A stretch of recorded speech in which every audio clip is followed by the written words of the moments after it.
Assalamualaikum warahmatullahi wabarakatuh. Selamat pagi, salam sejahtera bagi kita semua. Perkenalkan, nama saya Mega Febriani, NPM 19203146. Di sini saya akan membahas tentang realisme.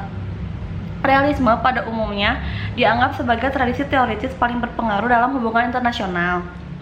Bahkan oleh pengkritiknya yang paling galak, barisan filsafatnya yakini kritiknya terhadap internasionalisme liberal dan pengaruhnya terhadap praktek diplomasi internasional telah menempatkannya dalam posisi penting walaupun tidak dominan. Dalam disiplin ilmu hubungan internasional tidak ada teori lain yang mewarnai begitu banyak bentuk dan struktur kajian politik internasional.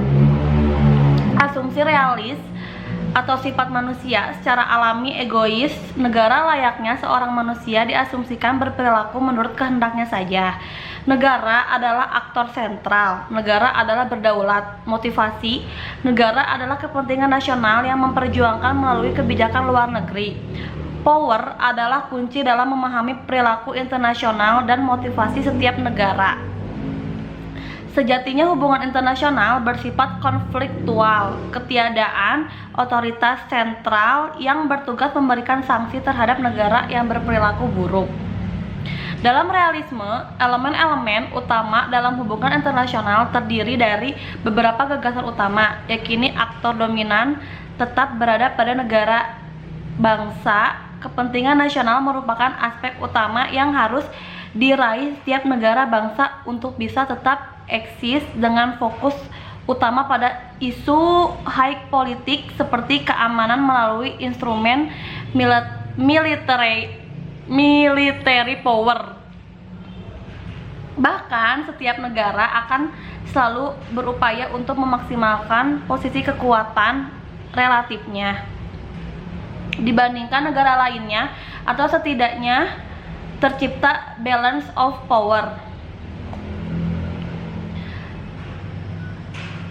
Semakin besar keuntungan kekuatan militernya, akan semakin besar pula jaminan keamanan yang dimiliki negara tersebut.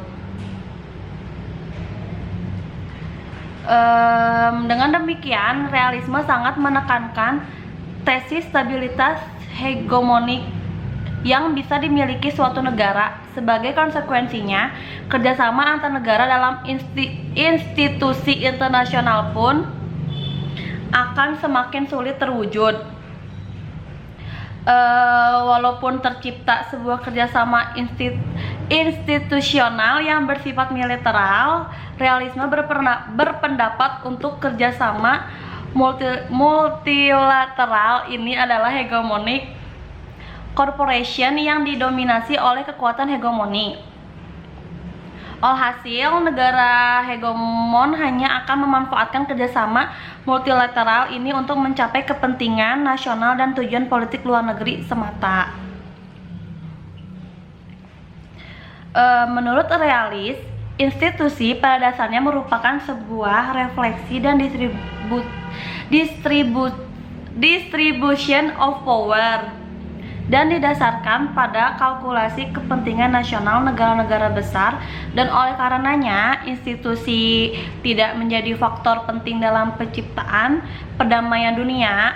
Realisme menyatakan bahwa konsep keamanan nasional merupakan sebuah kondisi yang terbebas dari ancaman militer ataupun kemampuan suatu negara untuk melindungi negara bangsanya dari serangan militer yang berasal dari lingkungan eksternalnya. Politik dunia, menurut kaum realisme, berkembang berdasarkan sistem anarki. Sistem anarki adalah sistem di mana mereka menganggap tidak adanya kekuatan supranasional yang melebihi negara, sehingga tidak ada dominasi kekuatan selain negara itu sendiri. Realisme merupakan penganut state-centric assumption, mereka tidak terlalu menganggap organisasi di luar negara itu adalah suatu yang penting yang mampu memberikan pemenuhan kebutuhan negara. Perspektif ini hanya menganggap dengan adanya organisasi di luar negeri hanya akan menambah kericuhan bagi hubungan internasional. Mereka memandang sistem anarki jauh lebih teratur dan sesuai dengan norma-norma yang ada dalam negara. Pada akhirnya, mereka akan mengandalkan sumber daya milik mereka sendiri. Menurut Joseph dan Stephen menyatakan bahwa sistem yang anarkis memaksa negara untuk memperhatikan secara bersamaan: 1. Absolut garis dari kerjasama, dan dua aturan main dalam distribusi keuntungan di antara partisipan. Logikanya adalah jika sebuah negara mendapatkan keuntungan lebih besar dari yang lain, maka ia akan semakin kuat. Sementara negara yang lain akan semakin rentan. Selain itu, realis juga cepat dalam merespon isu-isu baru. Barry Posen menawarkan dan menjelaskan realis tentang konflik etnis. Ia mencatat bahwa pecahnya negara-negara multietnis menempatkan kelompok etnis lawan dalam situasi yang anarkis, sehingga memicu intensitas ketakutan dan menggoda masing-masing kelompok menggunakan kekuatan untuk meningkatkan posisinya. Permasalahan ini akan semakin parah ketika di dalam wilayah masing-masing kelompok terdapat daerah-daerah yang didiami oleh etnis, karena masing-masing pihak akan tergoda melakukan pembersihan yang bersifat preemptif kelompok minoritas dan melakukan ekspansi untuk memasukkan anggota kelompok mereka yang berada di luar batas wilayah. Dan negara yang berdaulat adalah aktor utama di hubungan internasional. Negara akan selalu mencari kekuasaan dan memenuhi kepentingan nasionalnya. Karenanya, masing-masing negara ingin memenuhi kepentingan nasional, dan terkadang hubungan internasional tersebut mengalami ketegangan karena adanya konflik dengan negara lain.